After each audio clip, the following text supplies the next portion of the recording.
Radio Nuevo Mundo presentamos el programa Barco de Papel, un espacio que aborda la literatura desde todas las esquinas del arte. Con ustedes, David Evia y Macarena Castro.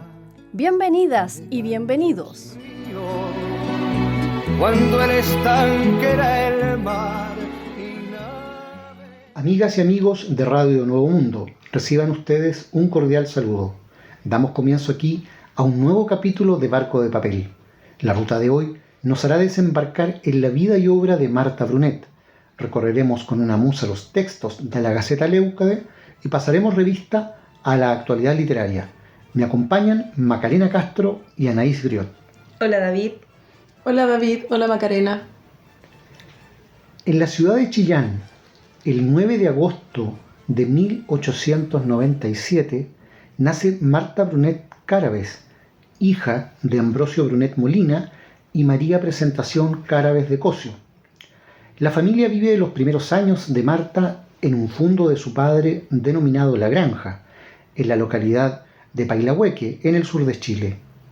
En ese hogar remoto, inmerso en la naturaleza, la única hija de una familia acomodada y conservadora, recibió una esmerada educación particular.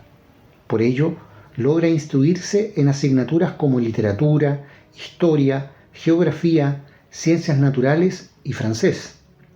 También en esos tiempos manifiesta una inclinación a la creación literaria, escribiendo obras y cuentos para un auditorio de perros, gatos y otros animales que, como ella, habitaban el campo.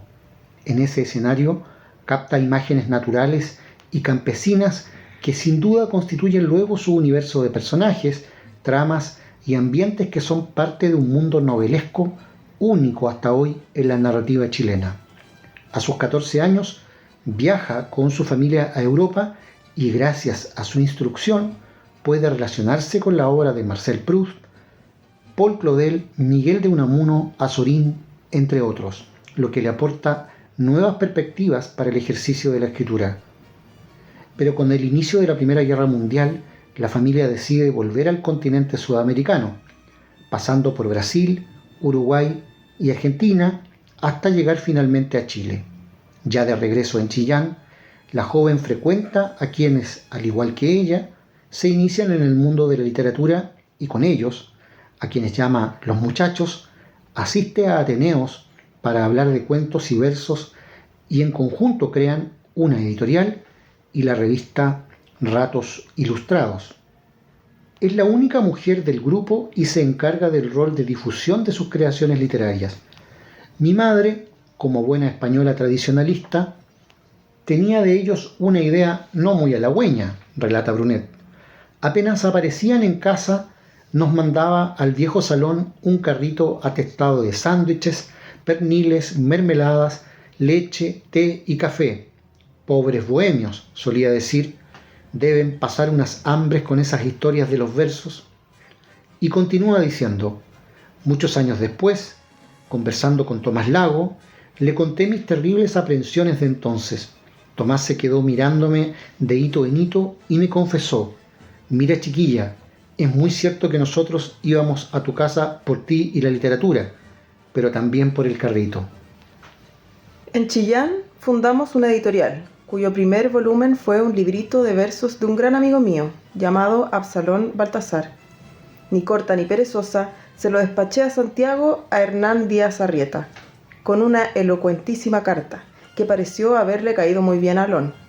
Así ha debido ser, pues me contestó diciéndome que los versos de mi amigo eran muy malos, pero que mi carta le revelaba la existencia de una verdadera escritora.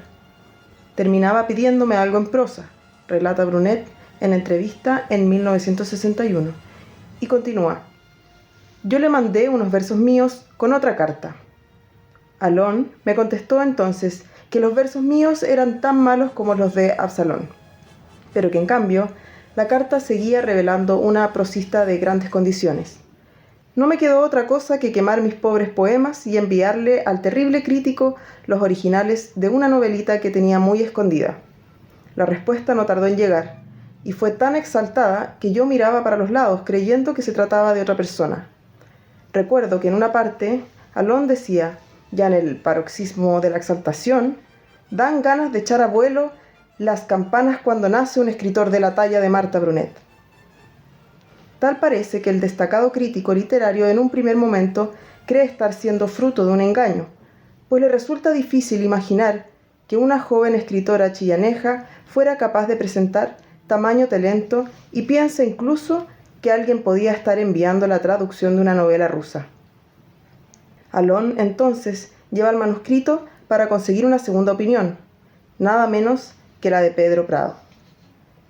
Allí ambos leen el manuscrito y, en una especie de escena cinematográfica, con Alon nervioso mientras Pedro Prado lee a Brunet en la torre del grupo de los 10, este concluye que el manuscrito es auténtico, y aquel corre a escribir de vuelta a la autora de la novela Montaña Adentro, que es publicada en el año 1923 por la más prestigiosa editorial de la época, Nacimiento. Ambrosio Brunet Molina fallece al año siguiente, y con él también desaparece la fortuna de la familia. Mientras, la madre de la escritora sufre un trastorno mental severo y Marta debe desempeñar una diversidad de trabajos para lograr mantener a ambas. En 1925 se radica en Santiago, donde seguirá desarrollando una carrera profesional ligada a la escritura, enviando notas para el diario El Sur de Concepción, publicando cuentos en La Nación de Santiago y en Caras y Caretas de Buenos Aires. Escritora de novelas, cuentos, ensayos, crónicas, columnas, editora, periodista, diplomática, son muchísimas las labores a las que Marta Brunet se dedica, siendo una de las primeras autoras profesionales, es decir, que viven de su pluma, demostrando además tener habilidad para divulgar su obra, logrando publicar en Chile y también en el extranjero.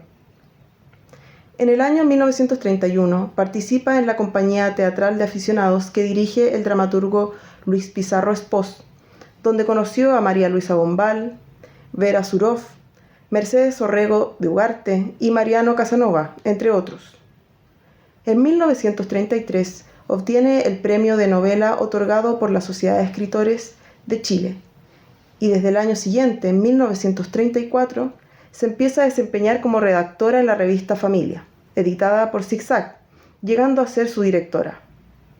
En 1938 publica su famosa compilación Cuentos para Marisol y en 1943 Aguas Abajo, obras por las que recibe luego el premio Atenea de la Universidad de Concepción.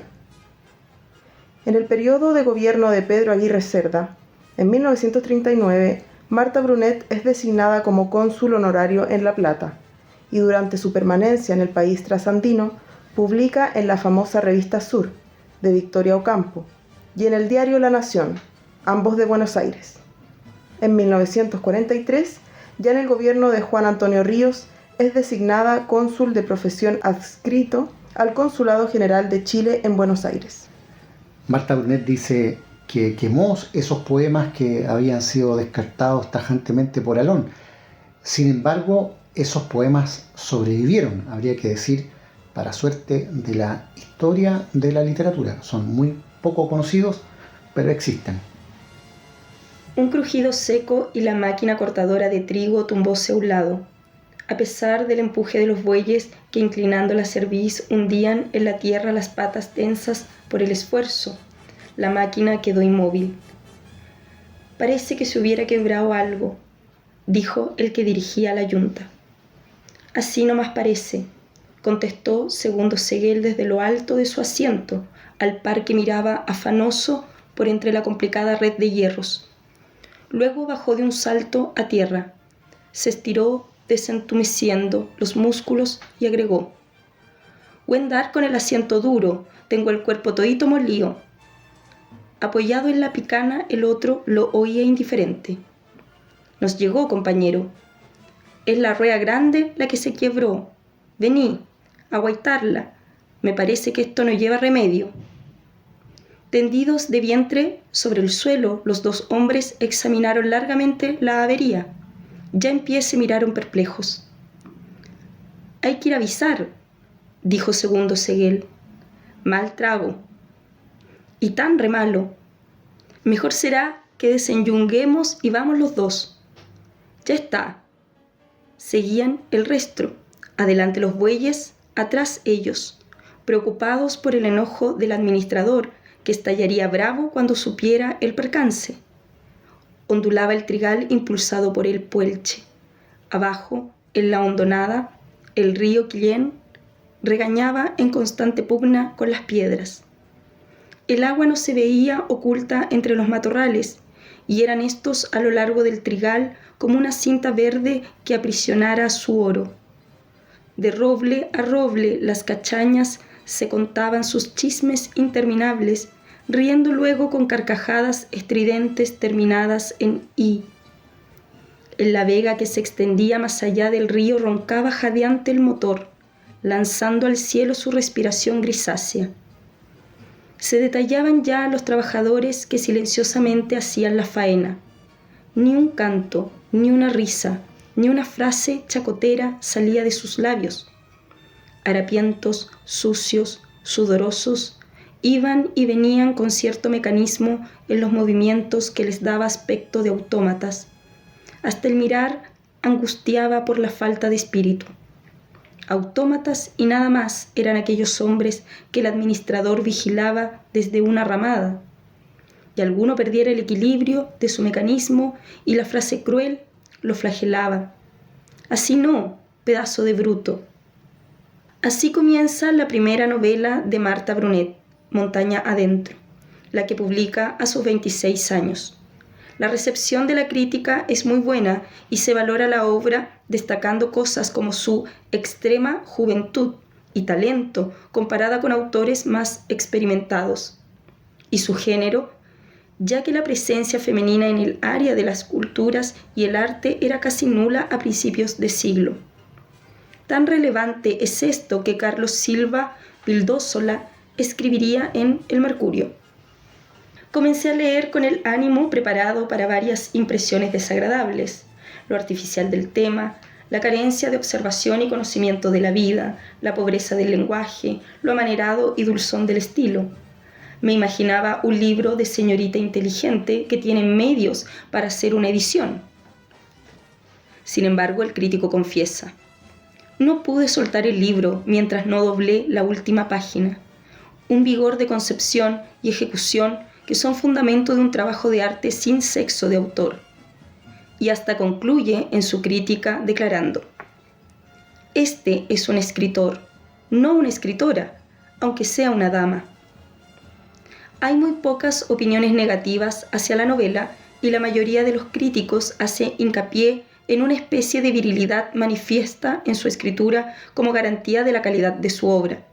Por su parte, Alon afirma que Marta Brunet podría definirse como un baldomerolillo que sabe escribir, por su frase rápida, nutrida de hechos, limpia de inciso, directa, clara, franca, por su horror a las digresiones inútiles y a las vagas languideces femeninas, por su magnífica realidad, por su perfecto equilibrio de proporciones y hasta cierta libertad viril en la ironía de la autora. Recuerda muchas cualidades del escritor francés que ha llegado más cerca de la absoluta perfección, Guy de Maupassant. Alon entonces llega a afirmar: no conocemos ningún escritor nacional de quien pudiera decirse otro tanto. Gabriela Mistral, sin embargo, repudia el lenguaje informal y poblado de chilenismos que introduce la autora en la obra. Vamos a la música, en Barco de Papel.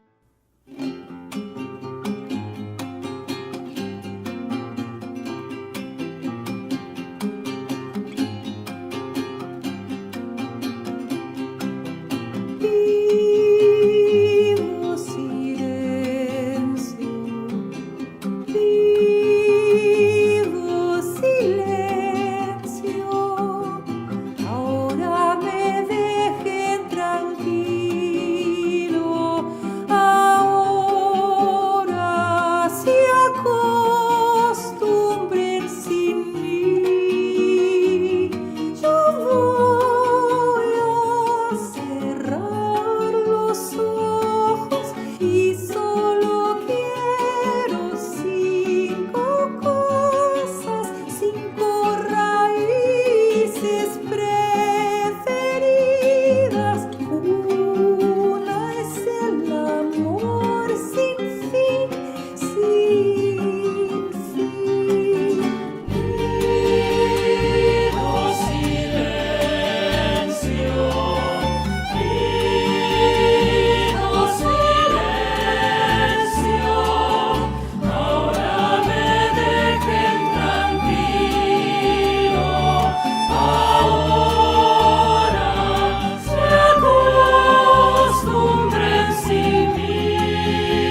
cambio la primavera, porque tú me sigas mirando. Pido silencio, pido silencio, ahora me dejen tranquilo, ahora se acostumbren sin mí. Yo voy a cerrar los ojos y solo quiero 5 cosas, 5 raíces preferidas, preferidas. Amigos, eso es cuanto quiero, es casi nada y casi todo. Ahora si quieren se vayan.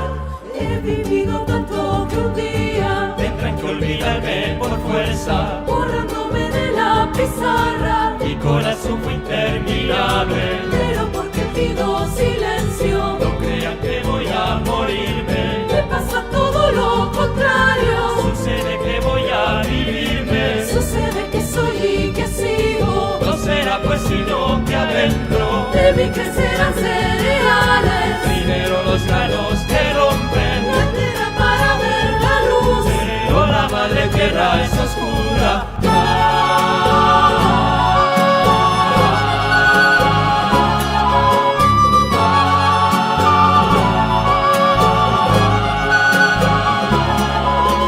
Y dentro de mí soy oscuro, soy como un pozo en cuyas aguas lejos se deja sus estrellas.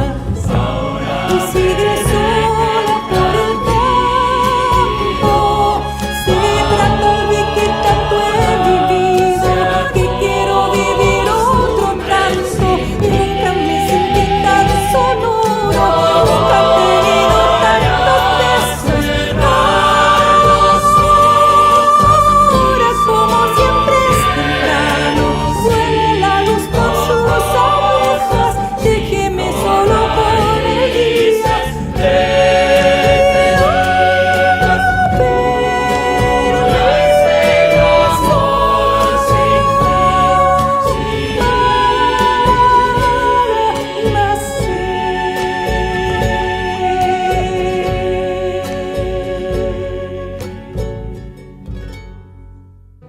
En Radio Nuevo Mundo escuchas Barco de Papel, con David Evia y Macarena Castro. Marta Brunet escribe 8 novelas: Montaña Adentro, de 1923, Bestia Dañina, de 1926, María Rosa, Flor del Quillén, de 1927, Bienvenido, de 1929, Humo hacia el Sur, de 1946, La Mampara, del mismo año, María Nadie, de 1957, y Amasijo, de 1962. También publica varios libros de cuentos, tales como Reloj de Sol, de 1930, Cuentos para Marisol, de 1938, Raíz del Sueño, de 1949, Aleluyas para los más chiquitos, de 1960, y Soledad de la Sangre, de 1967. Además, la obra de Brunet incluye diversos escritos publicados dentro y fuera de Chile en revistas, columnas, crónicas e incluso entrevistas que ella misma realiza, mostrando una faceta periodística que pocos conocen o recuerdan, donde de hecho la autora expresa y desarrolla ideas y preocupaciones de connotación social. Ni dentro ni fuera del hogar le era antes permitido el aislamiento a la mujer, escribe Brunet en la revista Familia. Aquella que en la casa pretendía hacerse un paréntesis de silencio para su meditación, para su estudio, para su reposo en vigilia, se veía de inmediato rodeada de inquietud interrogadora. ¿Estaba enferma? ¿Algo le molestaba? ¿Alguien la hiriera? Era incomprensible que una mujer en completo dominio de salud quisiera aislarse, sencillamente para gozar de eso, de la soledad. Y si ese deseo de aislamiento la llevaba afuera, a la calle, a un paseo, a un parque, a un salón de té, a un teatro, la alarma era aún mayor, porque esa actitud creaba a la mujer una especie de halo sospechoso y las preguntas se unían entonces a una serie de puntos suspensivos. ¿Por qué sale sola? ¿A dónde va? ¿Que no quiere que la acompañen? Yo la he visto por ahí. En buenas cosas no andará. Y la pobre mujer que no quería sino eso, un poco de soledad para darse su agrado, se veía limitada, vigilada, amargada, tendiendo en la mayoría de las cosas a renunciar a ese pequeño placer inocente para llevar tranquilamente a los suyos. El espíritu de la tribu pesó por siglos sobre nosotras. Derecho a la soledad, conquista mayor de la mujer moderna. Si bien la escritora ocupa un rol en la diplomacia chilena y aborda temáticas pertinentes a la política en algunos medios donde podía proyectar su voz, es más bien cauta en exponer su postura política y rara vez se la lee apoyando a un bando u otro dentro de la política nacional. Sin embargo, hay quienes consideran que Brunet ejerce una militancia silenciosa, considerando ciertas acciones de la escritora, las temáticas que suele abordar en su narrativa e incluso los espacios en los que participa sin ser concretamente miembro de alguna organización política. Si bien nunca expresa abiertamente sentirse feminista, es evidente la inquietud de la autora por el rol femenino en la sociedad, a la vez que su esfuerzo creativo por plantear figuras femeninas nuevas, agentes de su propia vida, realmente humanas y complejas. Muchos vinculan a Marta Brunet con las sufragistas de los años 30 y con el movimiento pro-emancipación de las mujeres de Chile, Mensch. Si bien aparece retratada al centro del telón que Laura Roddick pinta para la exposición de actividades femeninas en Chile, participa de programas radiales del movimiento y escribe un dedicado artículo en La Hora con el nombre de la agrupación. En una carta de Elena Cafarena a Litia Weinstein de Vinimilis, dice: en relación a los artículos de prensa, tengo que hacerle una pequeña rectificación. Marta Brunet no es miembro de nuestro Comité Ejecutivo Nacional, no obstante simpatizar mucho con nuestra organización y concurrir a casi todos nuestros actos públicos. Si se revisa el material existente, es posible distinguir que aquellas expresiones de simpatía pueden significar una postura política, pero además, a medida que su nombre suena más fuerte y se consolida como autora, sus posturas en este campo se vuelven cada vez más explícitas. De hecho, la investigadora en literatura y responsable de la publicación de la obra narrativa íntegra de Brunet, Natalia Cisterna, remarca especialmente el hecho de que la autora estampe en un documento su saludo oficial a la fundación del Mensch, en la que se revela su conciencia feminista, y artículos suyos en los que respalda la lucha de los republicanos en España por el voto de la mujer. No los creo yo, pensándolos hasta en sus mínimos detalles, criaturas de ficción para que en una novela realicen determinados gestos o digan precisas palabras. No. Ellos aparecieron súbitamente al borde del duermevela, en esa indecisa región donde mora una humanidad que necesita de mí para hacerse presente. Cada cual concibe y escribe de diversa manera. De mí solo puedo decir honradamente que transcribo esa varia, renovada y apasionante humanidad, fiel a su geografía, servidora de sus caracteres, atenta a que su clima sea el suyo y a que sus sentimientos sean los que les pertenecen. A veces he tratado voluntariamente de internarme en ese mundo tratando de descubrir de dónde vienen sus formas, cómo se colocan en sus escenarios, de qué modo alientan sus pasiones, cuándo y por qué empiezan a actuar sus personajes, y cuándo y por qué termina su existencia. Nunca lo he logrado. Es una vida misteriosa, fuera de control, de cuya existencia doy fe, del mismo modo que sé de la veta profunda cuando en la roca contemplo el cuenco de agua de vertiente, duplicando la azul comba de los cielos. La escritora, a partir de Montaña Adentro, es encasillada como criollista. Y si bien es innegable la fidelidad que en su escritura tiene con la creación de una literatura nacional caracterizada por el habla popular, la idiosincrasia del campesino, el paisaje, etc., el historiador de la literatura Carlos Morello afirma que a este criollismo ella aporta nuevos motivos. Aplica una sutileza de ahondamiento psicológico y una propia medida en el aprovechamiento estético del medio, vale decir, del paisaje.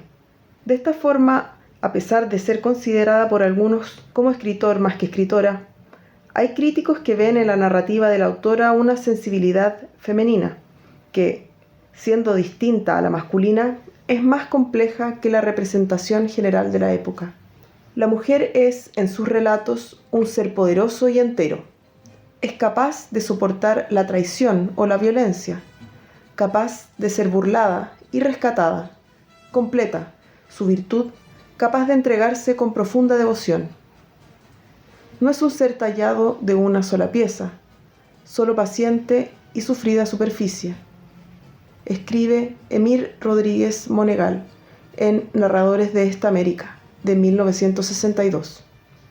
Tan particular es la atención de Brunet a las figuras femeninas en su narrativa que, como describe Guillermo de Torre en el prólogo de Montaña Adentro, los hombres que en ella aparecen solo están vistos desde el lado de la mujer, en función de ella, como sus reflejos mentales.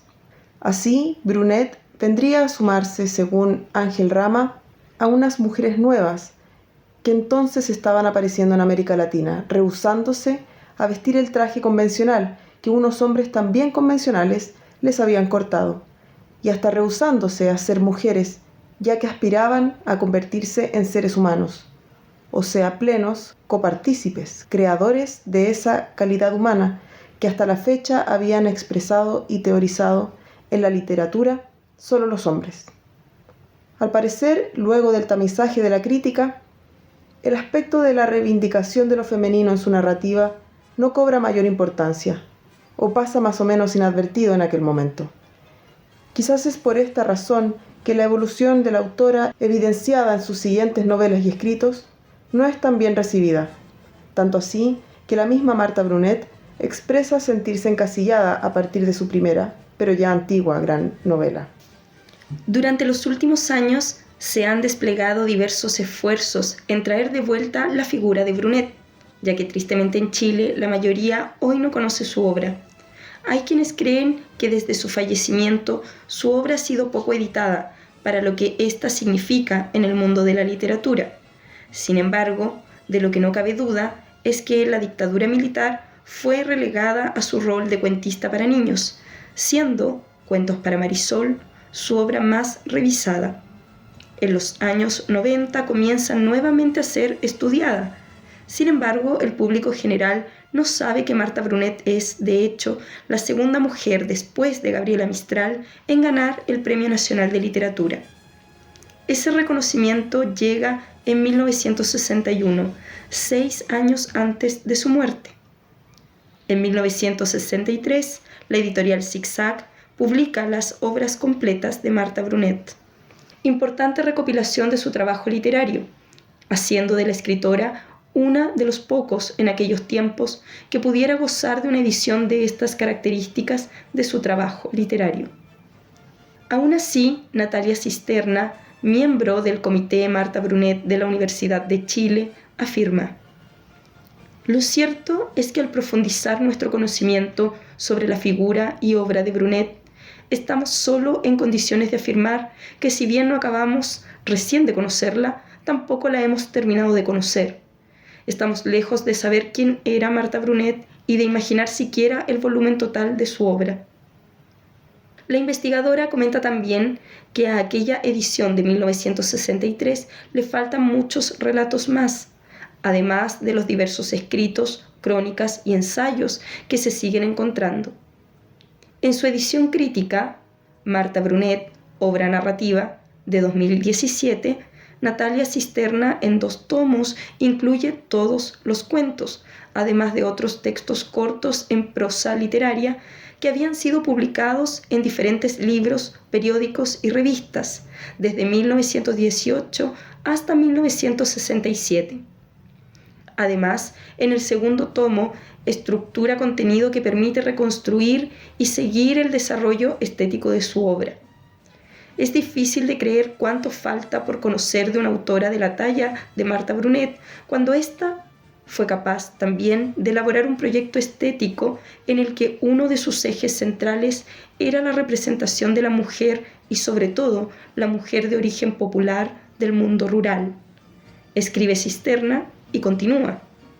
En la literatura criollista masculina de aquellos años, la imagen de la mujer campesina operaba metonímicamente en relación a la naturaleza. No solo sus mujeres se sacuden los estereotipos de la pluma criollista, sino que nos propone tal diversidad de personajes femeninos que es imposible encontrar uno solo similar a otro.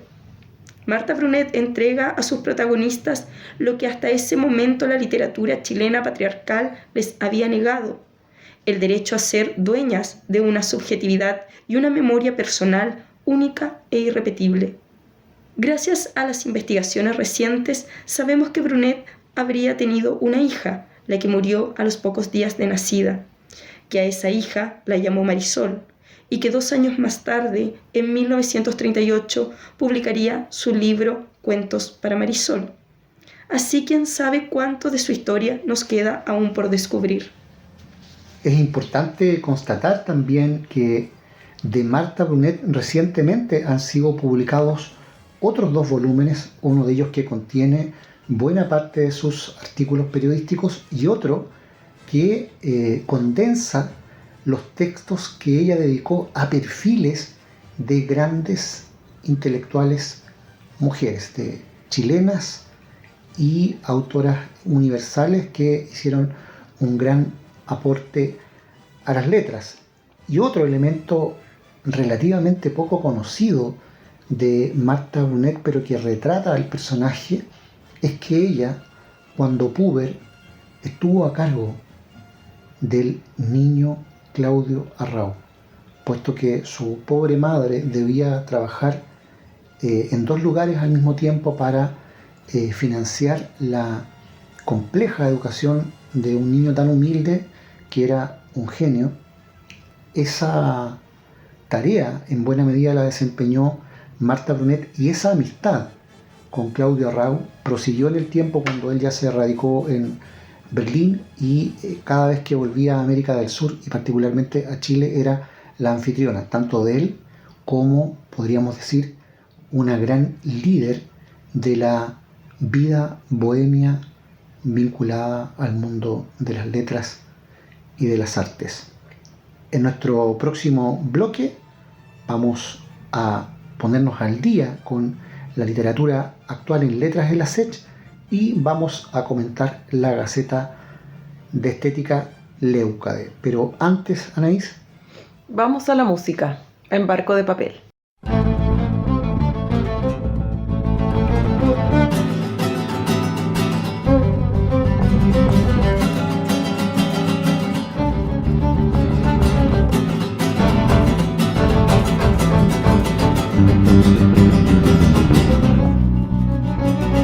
De tus caderas a tus pies, quiero hacer un largo viaje.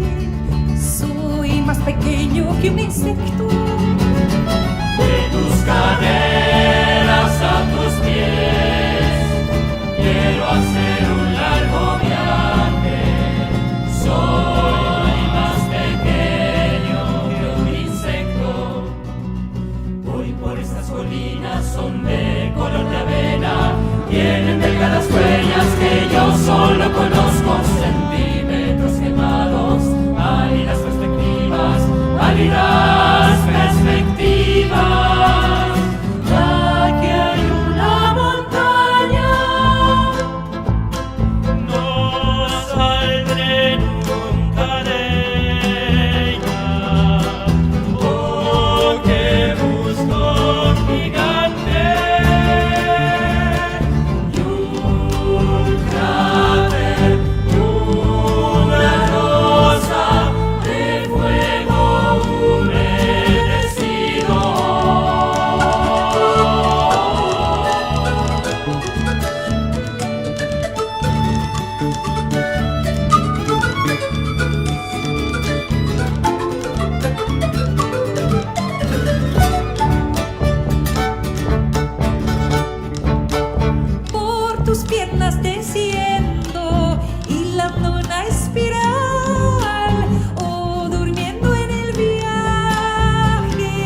En Radio Nuevo Mundo escuchas Barco de Papel, con David Evia y Macarena Castro.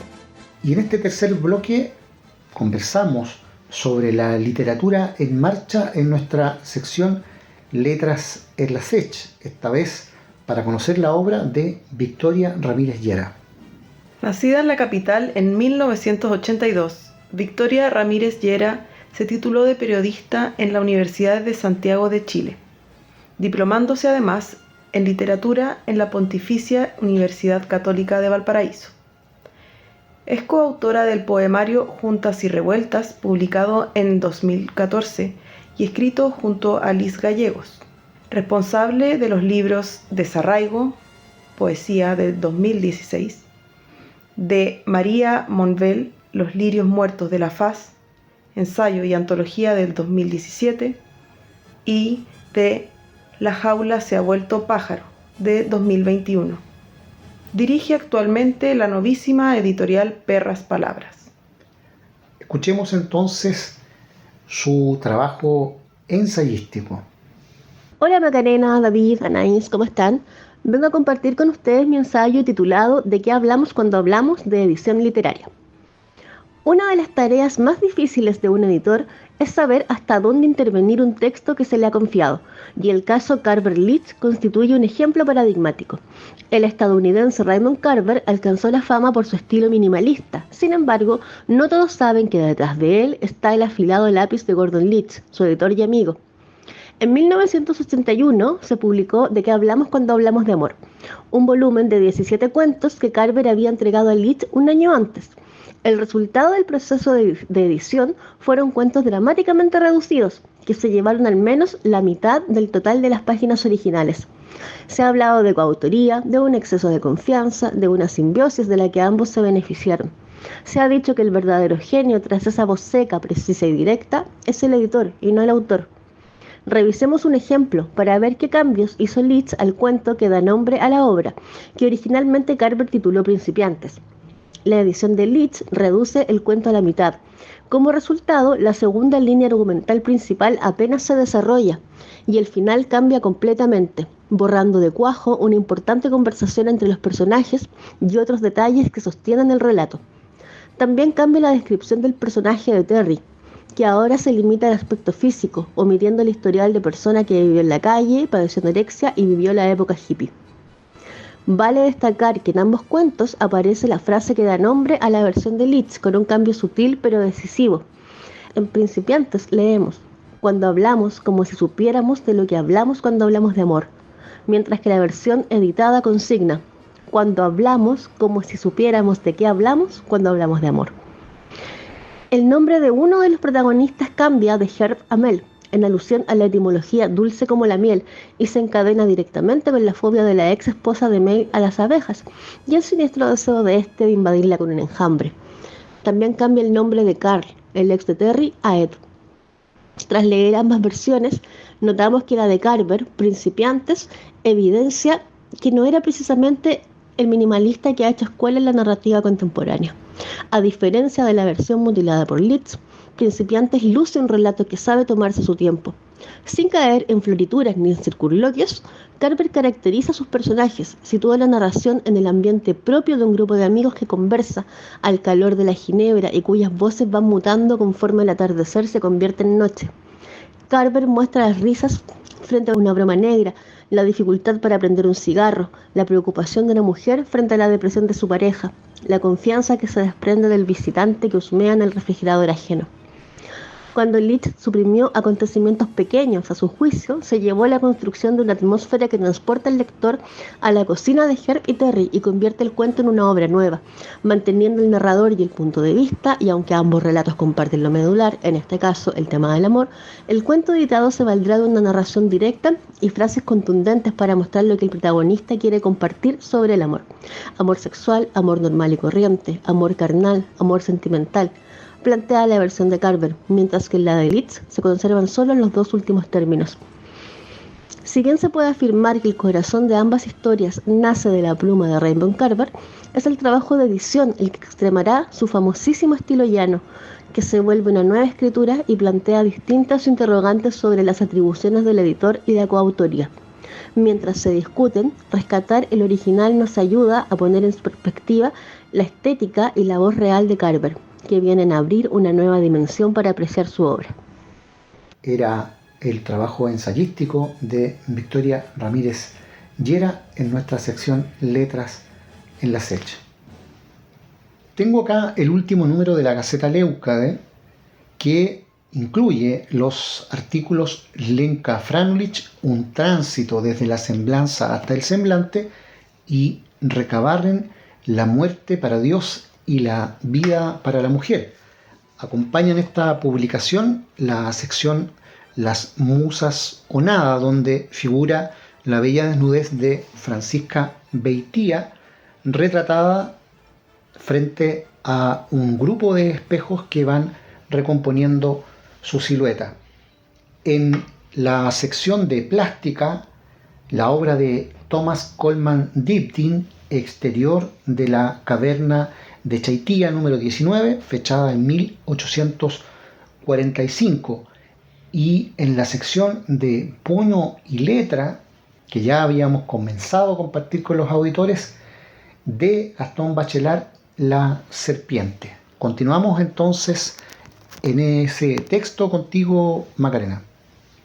Haciendo que la serpiente corra a contracorriente sobre el agua del río, el poeta libera a la vez la imagen del reino del agua y la del reino del reptil.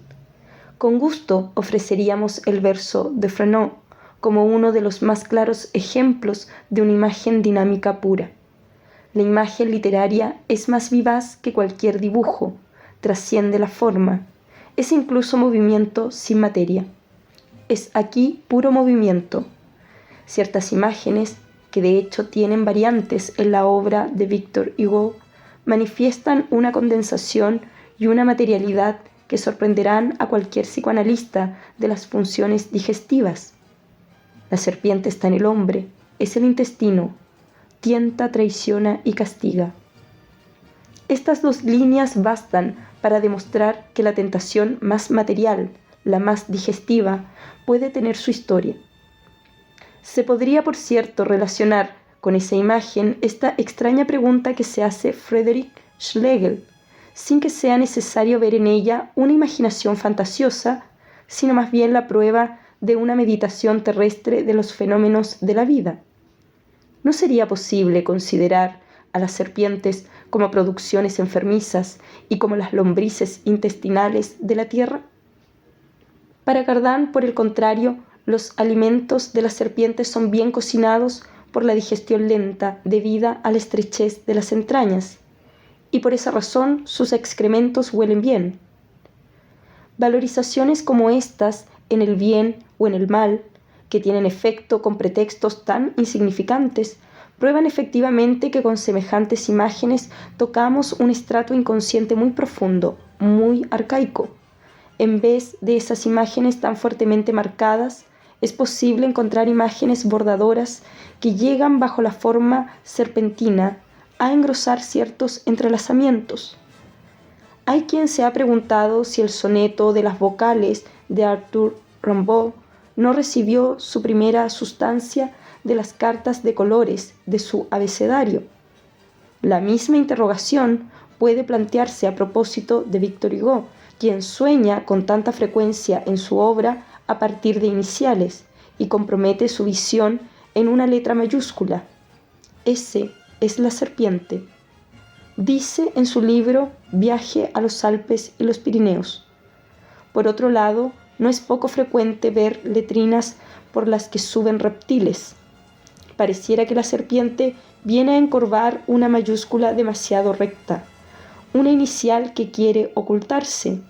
¿Cuántas confesiones inconscientes hay a veces en la elección de una ornamentación animalizada como esa? El festón, la liana y la serpiente, todo se anima bajo la pluma que sueña, incluso la vida entrelazada, trenzada, enroscada. Citas tan diversas como estas y que podríamos multiplicar, prueban con suficiencia que las imágenes literarias de la serpiente rebasan muchas veces el juego de las formas y de los movimientos. Si las alegorías hacen de la serpiente un ser tan diserto, una seducción tan prolija, es tal vez porque la simple imagen de la serpiente provoca hablar. Nunca se acaba de hacer cuentos con ella, y hay así en el fondo del lenguaje palabras privilegiadas que gobiernan múltiples frases, palabras que reinan sobre los más diversos dominios. Se forman los más extraordinarios matices bajo el engranaje de un término como la serpiente. En El esbozo de una serpiente, por ejemplo, el poeta, que encuentra, por así decirlo, la naturalidad de la fineza, puede darnos, jugando, el esbozo de un universo. Ese universo es un mundo renegado, un mundo finamente menospreciado. Pero tras esta investigación periférica en torno del arquetipo central, debemos ahora poner de relieve todo lo que hay de terrestre en las imágenes de la serpiente. Lo mejor es dar de inmediato el ejemplo de una serpiente cósmica, de una serpiente que es, en muchos aspectos, toda la Tierra. Nadie probablemente ha evocado mejor a la serpiente, ser terrestre, que D.H. Lawrence. En el centro mismo de esa tierra duerme una gran serpiente en medio del fuego. Aquellos que bajan a las minas sienten su calor y su sudor, los sienten moverse. Es el fuego vital de la tierra, porque la tierra vive. La serpiente del mundo es inmensa, las rocas son sus escamas y los árboles crecen entre sus escamas. Os digo que la tierra que labráis está viva, como una serpiente dormida. Sobre esa inmensa serpiente camináis. Ese lago reposa en un hueco de sus repliegues, como una gota de lluvia apresada entre las escamas de una serpiente de cascabel, y sin embargo no por ello deja de estar vivo. La tierra vive. Si la serpiente muriera, todos pereceríamos. Solo su vida garantiza la humedad de la tierra que hace crecer nuestro maíz. De sus escamas extraemos la plata y el oro, y los árboles tienen en él sus raíces igual que nuestro cabello tiene sus raíces bajo nuestra piel. Un lógico, un realista, un zoólogo y un crítico literario clásico podrán unirse en una fácil victoria contra semejante página.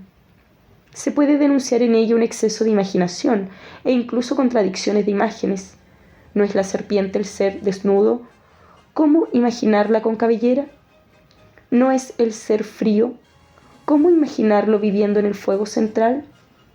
Pero hay que seguir a Lawrence, no en un mundo de objetos, sino en un mundo de sueños, en un mundo de ensoñaciones enérgicas en que la tierra entera es el nudo de una serpiente fundamental.